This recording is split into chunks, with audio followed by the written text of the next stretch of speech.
নমস্কার, দেবকুমার চক্রবর্তী বলছি। আপনাদের সামনে এসেছি একটি ঘরোয়া উপায় নিয়ে।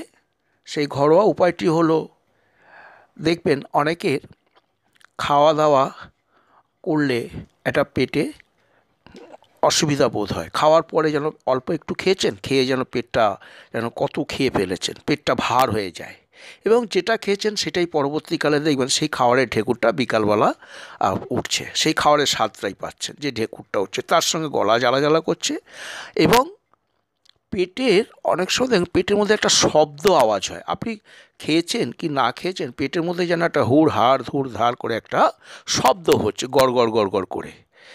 এবং তার সাথে সাথে দেখবেন অনেকে দেখবেন খেলেও কি না খেলেও কি বুকের ঠিক মাঝখানটা দুটো, বুকের যে পাঁজরার যে হাড় আছে, হাড়ের মাঝখানটায় লিভারের কাছে দেখবেন যেন একটা সবসময় ব্যথা ব্যথা ভাব। আপনি ওই ব্যথাটা কাউকে বুঝিয়ে বলতে পারবেন না, যে ব্যথাটা হয়েই যায় সবসময়।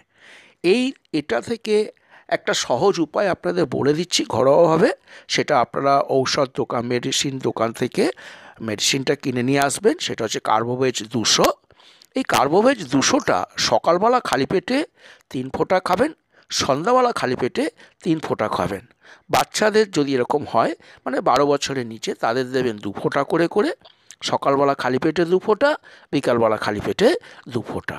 এবং আপনাদের একটা জিনিস বলবো, যেটা হচ্ছে আপনার এইরকম যদি সমস্যা কারো থেকে থাকে, তিতোটা খাবেন না। তিতো এবং সর্ষে জাতীয় জিনিস এটা আপনারা একটু অ্যাভয়েড করে যাবেন। আপনারা করে দেখুন, খেয়ে দেখুন, অবশ্যই ভালো থাকবেন। নমস্কার।